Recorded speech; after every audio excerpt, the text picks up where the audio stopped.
Hello दोस्तों, मेरा नाम है वंश और आज हम पढ़ने वाले हैं कंटीगिटी कंडीशनिंग थ्योरी यानी कि समीपता अनुबंधन का सिद्धांत, जो कि दिया गया था एडविन गुथरी द्वारा। और ये थ्योरी काफ़ी ज़्यादा इम्पॉर्टेंट है with respect to all the exams. तो इस थ्योरी को मैं स्टार्ट करने से पहले या फिर इसके डेप्थ में जाने से पहले एक छोटा सा आपको आइडिया दूंगा इस थ्योरी के बारे में, ताकि आपको समझ में आ जाए और आपको ज़्यादा भारी नहीं लगे ये थ्योरी। तो इसका जो मेन बेसिक आइडिया वो ये है कि जब भी कोई स्टिमुलस या कोई पर्टिकुलर सिचुएशन सामने आती है, तो उस वक्त उस पर्टिकुलर स्टिमुलस के सामने आने पर जो पहला रिएक्शन हम देते हैं, कोई भी रिस्पॉन्स हम देते हैं, तो वो पहला रिस्पॉन्स ही उस पर्टिकुलर स्टिमुलस के साथ में एसोसिएट हो जाता है और वो पर्टिकुलर रिएक्शन जो उस पर्टिकुलर स्टिमुलस के अराइव होने पर, सामने आने पर हमने दिया था, वो उसके साथ अटैच हो जाता है और हम उसको सीख लेते हैं, यानी कि वो हमारे व्यवहार में आ जाता है। और जब भी दोबारा भविष्य में, फ्यूचर में वो सेम स्टिमुलस सामने आता है, तो हम उसी रिएक्शन को, उसी रिस्पॉन्स को दोबारा देते हैं। ये थ्योरी इसी इसी पर्टिकुलर स्टेटमेंट के इर्द गिर्द घूमती है। मैंने बोर्ड पे भी इसकी एक डेफिनेशन लिखी है समझाने के लिए। A stimulus and a response that occur together become associated, यानी कि जो भी प्रतिक्रिया किसी उत्तेजना के साथ एक ही समय होती है, वही सीख ली जाती है। ठीक है, तो इसको और बेहतर समझने के लिए मैं आपको एक एग्जांपल देता हूँ। ठीक है, एग्जांपल मेरा खुद से ही रिलेटेड है, तो काफ़ी ज़्यादा फनी एग्जांपल है। ठीक है, मुझे बताते हुए भी थोड़ा शर्म आ रही है, पर इसमें ही आपको समझ में आ जाएगी थ्योरी। ठीक है, तो होता ही है कि मैं एक्सरसाइज करने के लिए डेली ग्राउंड जाता हूँ। ठीक है, अब हुआ क्या, एक दिन जब मैं ग्राउंड में एंटर हुआ, जैसे ही मैं ग्राउंड में एंटर होता हूँ, ग्राउंड में एंटर होते ही मुझे लग जाती है। ठीक है, और मैं चला जाता हूँ करने के लिए। तो उस दिन पहली बार ऐसा हुआ जब मैं ग्राउंड में एंटर हुआ और मैं फर्स्ट नंबर चला गया। लेकिन उस एक इंसिडेंट के बाद में क्या हुआ, जब भी मैं उस ग्राउंड में दोबारा एंटर करता हूँ, जैसे ही मैं उस ग्राउंड में दोबारा एंटर करता हूँ, तो सबसे पहला काम जो मैं करता हूँ वो ये। ओके, तो कहने का मतलब समझिए आप। ठीक है, मैंने एग्जांपल आपको दे दिया, ठीक है, पर्सनल लाइफ का। लेकिन जो यहाँ पर अंडरस्टैंडिंग है, बेसिक अंडरस्टैंडिंग, वो ये है कि जैसे ही मैं ग्राउंड में घुसा, तो उस वक्त जो मैंने मेरा पहला रिएक्शन दिया, जो पहला रेस्पॉन्स दिया, वो रेस्पॉन्स उस स्टिमुलस, यानी कि ग्राउंड में घुसना एक स्टिमुलस था, एक उद्दीपन था, एक पर्टिकुलर सिचुएशन थी। उस सिचुएशन के होने पर मैंने जो पहला रेस्पॉन्स दिया, जो पहला व्यवहार प्रदर्शित किया, वो व्यवहार जो है उस सिचुएशन के साथ में अटैच हो गया, एसोसिएटेड हो गया। और जब भी वो सिचुएशन दोबारा रिपीट होगी, यानी कि दोबारा जब मैं ग्राउंड में एंटर करूंगा, तो it is likely to happen again. वो सेम रिएक्शन वापस मिलने की, वापस शो होने की पूरे पूरे चांसेस होंगे। और यही कंटीगिटी कंडीशनिंग थ्योरी या फिर एडविन गुथरी साहब ने कहा था। इस थ्योरी के अंदर 3 लॉज हैं, 3 प्रिंसिपल्स है बेसिकली, जिसके इर्द गिर्द ये थ्योरी घूमती है। और इसके बेसिक ये जो 3 लॉज है, इनको अगर आपने समझ लिया तो पूरी थ्योरी जो है वो निमट जाएगी। तो पहला जो लॉ है वो है लॉ ऑफ कंटीगिटी। अब लॉ ऑफ कंटीगिटी क्या है? देखो, कंटीगिटी जो वर्ड है ना, ये जो कंटीगिटी वर्ड है, इस कंटीगिटी वर्ड का मतलब होता है समीपता, निकटता, प्रॉक्सिमिटी। ठीक है, तो यहाँ सारा खेल जो है वो निकटता का है। जैसे कोई उद्दीपन आएगा सामने, उस उद्दीपन के जस्ट प्रकट होने के बाद में जो रिएक्शन आया, वो रिएक्शन जुड़ जाएगा उस उद्दीपन के साथ में। ठीक है, तो इसमें लिखा है learning occurs when a stimulus and a response occur together close in time. यानी कि ये बात करता है इस बारे में कि लर्निंग कब होती है। कोई भी लर्निंग जो होती है, कोई भी अधिगम या फिर कुछ भी हम सीखते हैं, तो सीखना कब होता है? सीखना होता है जब भी किसी उद्दीपन के होने पर जो निकटतम, सबसे निकटतम जो व्यवहार प्रदर्शित किया जाता है, वही व्यवहार सीख लिया जाता है। जैसे कि मैंने आपको एग्जांपल देके समझा दिया इसके पहले, इसमें को समझाने की जरूरत नहीं है ये टॉपिक, ये जो पर्टिकुलर लॉ ऑफ कॉन्टिगिटी, क्योंकि ये सेम जो मैंने आपको अभी एग्जांपल दिया था कि जैसे मैं ग्राउंड में घुसा, फिर मैंने जो मेरा रिएक्शन था, फर्स्ट रिस्पॉन्स था उस ग्राउंड में घुसने के बाद में, वो रिस्पॉन्स ग्राउंड में घुसने के साथ में अटैच हो गया। ठीक है, तो कोई भी स्टिमुलस, और भी एग्जांपल है इसके, जैसे कि मैं अगर बात करूं स्कूल में जब छुट्टी होने वाली होती है बच्चों की, तो जैसे ही बाजी बेल बजाती है, जैसे ही बेल बजती है, सभी बच्चे खड़े हो जाते हैं एकदम से। तो जैसे ही बेल बजी, बच्चे खड़े हो गए, बच्चे अपनी सीट से खड़े हो गए और उन्होंने बैग पैक किया। तो यहाँ पर पे बेल का बजना और सीट से खड़ा होना, क्योंकि बेल के बजते ही सीट से बच्चे खड़े हो गए, तो ये दोनों एक्टिविटीज जो है ना, ये आपस में जुड़ जाएगी।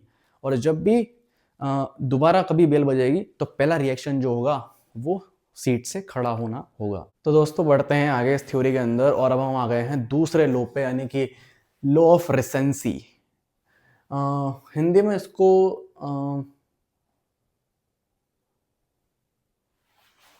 हिंदी में क्या बोलते हैं इसको भाई? तो दोस्तों इस थ्योरी का जो दूसरा लॉ है वो है लॉ ऑफ रिसेंसी, यानी कि नवीनता का नियम। और इस नियम को समझने के लिए एक एग्जाम्पल काफ़ी है जिसमें आप इस पूरे लॉ को समझ जाएंगे।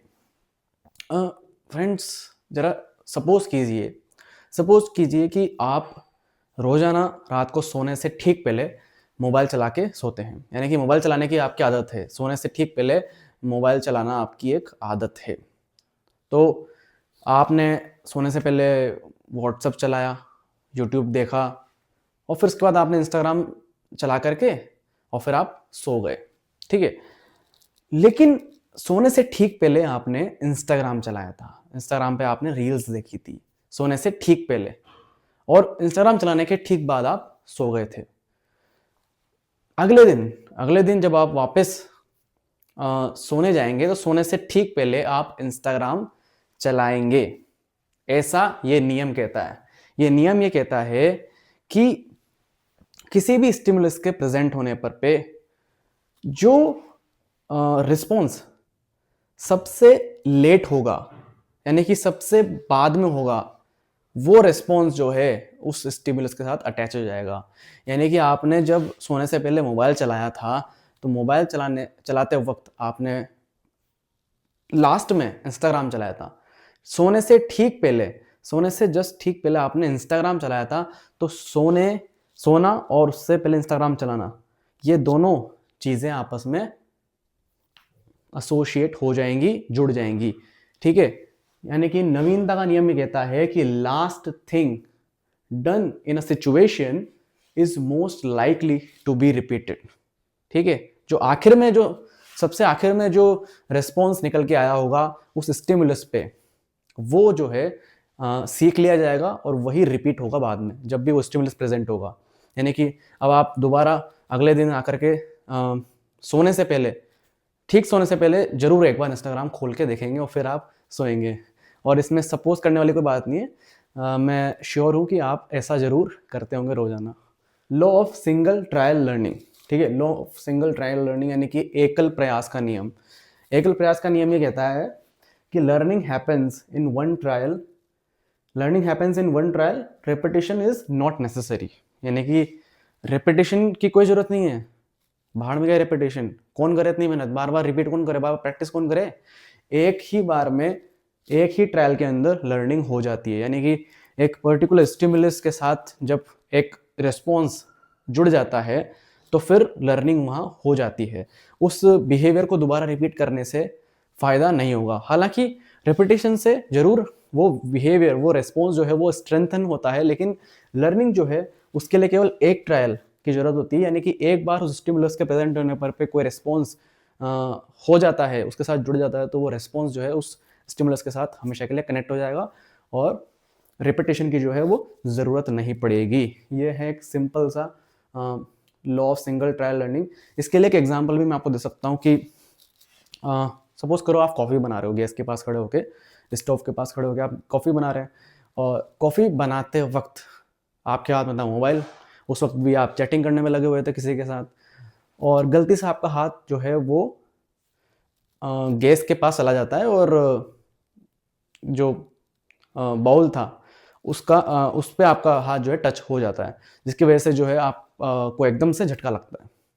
तो अगली बार अगली बार जो है जब भी आप कॉफ़ी बनाएँगे तो आप इस बात का ध्यान रखेंगे कि आपका हाथ जो है वो उधर नहीं जाए। तो यहाँ पर केवल एक बार वो कॉफ़ी बनाते वक़्त आपके साथ वो हादसा हो गया, तो आपको दोबारा रिपिटिशन की ज़रूरत नहीं पड़ेगी। वो वहीं लर्निंग हो चुकी है, वहीं वो आपने सीख लिया है कि उस पर्टिकुलर स्टिमुलस पे हाथ मेरा वहाँ जाता है। तो आपके दिमाग में वो बात हमेशा के लिए बैठ जाएगी और लर्निंग जो है वो हो जाएगी। इस पूरी थ्योरी को एक बार हम सम अप कर लेते हैं, ये 3 लॉज़ को मिला कर के क्या रिज़ल्ट निकल के आता है, क्या है इस थ्योरी का बेसिक अंडरस्टैंडिंग। ये थ्योरी कहती है कि जब भी एक उद्दीपन, एक स्टिमुलस प्रेजेंट होगा, एक कंडीशन सामने आएगी, उस पर्टिकुलर कंडीशन पे होने वाला रिस्पॉन्स जो होगा वो उसके साथ में जुड़ जाएगा, उसके साथ में अटैच हो जाएगा और वहीं लर्निंग हो जाएगी। साथ में इस थ्योरी में ये कहा गया है कि अगर उस स्टिमुलस के प्रेजेंट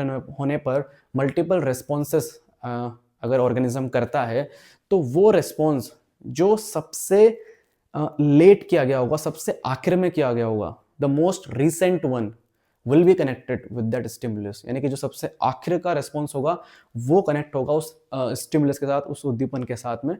और तीसरी बात ये कि लर्निंग करने के लिए केवल एक ही प्रयास काफ़ी है, रेपिटेशन की ज़रूरत नहीं है। तो दोस्तों इस थ्योरी के अंदर अब ये आखिरी टॉपिक बचा है, ठीक है, how to break habits. Actually Edwin Guthrie ने कुछ मेथड्स सजेस्ट किए थे टू ब्रेक बैड हैबिट्स, यानी कि जो हमारी बुरी आदतें होती है, जो भी आपकी हैबिट है, अगर आपको उसे ब्रेक करना है तो आप हमारे पास 3 मेथड्स हैं, उनमें से किसी को अप्लाई करके आप उस हैबिट को ब्रेक कर सकते हैं। तो पहला जो मेथड है हैबिट ब्रेक करने का वो है थ्रेशोल्ड मेथड। थ्रेशोल्ड मेथड एक ऐसा मेथड है जो कि बेसिकली तब अप्लाई होता है जब किसी ऑर्गेनिज्म को किसी चीज़ से डर लगता हो, काइंड ऑफ फोबिया। बहुत सारे लोगों को फोबिया होता है किसी चीज़ का, जैसे फॉर एग्जांपल किसी को पानी का फोबिया, किसी को ऊंचाई से नीचे देखना जो है उसमें डर लगता है। तो ऐसी कोई चीज़ जिसमें हमें डर लगता है किसी चीज़ से और उस डर को हटाना है, उस डर को निकालना है, तो वहाँ उन हैबिट्स पर हम इस मेथड को अप्लाई कर सकते हैं। मैं आपको ये जो मेथड है वो एक्सप्लेन करने के लिए एक एग्जांपल देता हूँ जिससे आपको ये मेथड एकदम क्लियर हो जाएगा। तो कंसीडर कीजिए एक बच्चा है छोटा जिसको डॉग से काफ़ी डर लगता है, ठीक है, वो डॉग को देखते ही भाग जाता है। अब इस डर को दूर करने के लिए हम क्या करेंगे, हम पहले उस बच्चे को एक डॉग की फ़ोटो दिखाएंगे, ठीक है। इमेजिन कीजिए हम उसको एक छोटी सी फ़ोटो दिखा रहे हैं डॉग की, केवल फ़ोटो दिखा रहे हैं, एक्चुअल में डॉग नहीं है, केवल फ़ोटो दिखाया, ठीक है। हो सकता है वो उसको देख के भी डरे, लेकिन कम डरेगा, उतना नहीं डरेगा जितना सामने आने पर डरता है। तो फ़ोटो दिखाया पहले, फ़ोटो दिखाने के बाद में हम धीरे धीरे उसको, जो पपी होता है, छोटा पपी, एक्चुअल जो असली पपी होता है उसके पास लेके जाएंगे। धीरे धीरे उसको हम बड़े डॉग के पास भी लेके जाएंगे और इस तरह से जो है उसका डर जो है वो धीरे धीरे निकल जाएगा। यानी कि हम एक्चुअल में जो बड़ा डॉग था एकदम से उसको सामने नहीं लेके आए, हमने पहले उसको पिक्चर दिखाई, फिर धीरे धीरे छोटा पपी उसके पास लेके गए और फिर धीरे धीरे उसकी दोस्ती करवाई और फिर ऐसे करते हुए धीरे धीरे बड़े डॉग से भी हमने उसकी दोस्ती करवा दी। तो एक तरीके से उसका डर जो है वो धीरे धीरे निकल गया। अगर हम एकदम से बड़े डॉग को उसके सामने ले आते तो वो भाग जाता लेकिन हमने एक ग्रेजुअली जो है उस स्टिमुलस को from less intensity to higher intensity present किया उस उद्दीपन को, तो उसका जो डर था वो धीरे धीरे धीरे निकल गया। तो इसकी जो डेफिनेशन है उसमें ये लिखा है कि a technique of breaking a habit by gradually increasing the intensity of a stimulus associated with the habit. ठीक है, इसका मतलब ये है कि जो हैबिट है जो हमको छुड़वानी है, उस हैबिट से जुड़ा हुआ जो स्टिमुलस है उसको हम लोअर इंटेंसिटी के साथ में प्रेजेंट करेंगे और फिर धीरे धीरे उसकी इंटेंसिटी बढ़ाएंगे। पूरा उद्दीपन, पूरा स्टिमुलस जो है वो एक बार में प्रेजेंट नहीं करना है, उसको धीरे धीरे धीरे सामने लेके आना है ताकि जो हमारा डर है वो धीरे धीरे खत्म हो जाए। ठीक है, I hope you are able to understand what I am trying to say. Fatigue method, ठीक है, ये भी काफ़ी ज़्यादा सिंपल मेथड है, इसमें ज़्यादा कोई बड़ी बात नहीं है समझना। इसको आप कह सकते हैं थकान विधि। इसमें जो डेफिनेशन है पहले हम पढ़ लेते हैं। Force the person to repeat the unwanted habit again and again until they get tired. देखो काफ़ी ज़्यादा मज़ेदार मेथड है ये किसी भी हैबिट को ब्रेक करने के लिए। देखो एक चीज़ मैं आपको क्लियर कर दूँ, ये जो मेथड है ये एक पर्टिकुलर हैबिट को ब्रेक करने में काम आता है, ठीक है? और ये जो मेथड एक पर्टिकुलर हैबिट को ब्रेक करने में काम आता है। आपको समझ में आ जाएगा अभी थोड़ी देर बाद में कैसे। देखो एक एग्जांपल कंसिडर करते हैं हम। जैसे किसी को जो है, कोई बच्चा है, उसको उसका जो है पढ़ाई में बिल्कुल मन नहीं लगता। जैसे ही वो बुक सामने लेके बैठता है, हर 2 मिनट में उसकी मोबाइल चलाने की आदत है। उसका मोबाइल से ध्यान हटता ही नहीं है, हर 2 मिनट में मोबाइल चला रहा है। तो उसके पेरेंट्स ने क्या किया, उसके पेरेंट्स ने बोला, भाई तू बुक को रख दे साइड में, आराम से बैठ और मोबाइल चला, 3-4 घंटे 5 घंटे आराम से मोबाइल चला। वो बच्चा 3 से 5 घंटे आराम से मोबाइल चलाता है। 3 से 5 घंटे लगातार मोबाइल चलाने के बाद में अगले 10 दिन तक उसकी इच्छा नहीं होती मोबाइल को देखने की। यही है हमारी फैटिग मेथड, जिसके अंदर जो है हम उस अनवांटेड हैबिट को, उस एक्टिविटी को बार बार रिपीट करते हैं। जिस हैबिट को हम छोड़ना चाहते हैं उसी हैबिट को हम बार बार रिपीट करते हैं, सो दैट कि हम उससे इतना थक जाएं कि हमारी इच्छा खत्म हो जाए उस काम को करने की। और यही है हमारा फैटिग मेथड, सिंपल। ऐसे और भी मेथड, और भी एग्जाम्पल्स हो सकते हैं। किसी को मीठा खाने का शौक है तो उसको एक साथ 20-25 काजू कतली खिला दो, उसके बाद शायद वो हो सकता है कभी मिठाई की शक्ल ही नहीं देखे, या फिर बहुत लंबे समय तक नहीं देखे। तो काफ़ी अच्छे एग्जाम्पल्स दे रहा हूँ मैं आपको। दोस्तों अभी थोड़ी देर पहले मैंने आपसे कहा था कि ये मेथड और ये मेथड दोनों अलग मेथड है, यानी कि ये मेथड आपको यूज़ करना है उन हैबिट्स को दूर करने के लिए जिसमें किसी चीज़ से आपको डर लगता है, ठीक है? जैसे कि फोबिया हो किसी चीज़ का, इसमें आपको, ठीक है, डर लगता हो। ये मेथड आप जो है किसी चीज़ का डर खत्म करने के लिए इस्तेमाल में नहीं ले सकते। जैसे फॉर एग्जांपल मैंने आपको दिया था, यहाँ पे एक बच्चा था, उसको डॉग से डर लग रहा था, तो उस केस में आप थ्रेशोल्ड मेथड तो यूज़ कर सकते हैं उस डर को निकालने के लिए, उस डर को खत्म करने के लिए, पर फैटिग मेथड इस्तेमाल नहीं कर सकते। लेकिन और जैसे फॉर एग्जांपल मैंने आपको दिया था एक बच्चा है, इसको मोबाइल चलाने की आदत है पढ़ाई करते वक्त, तो उस केस में fatigue method is useful, beneficial, but threshold method जो है वहाँ पर पे वो इस्तेमाल में नहीं ले सकते हो आप।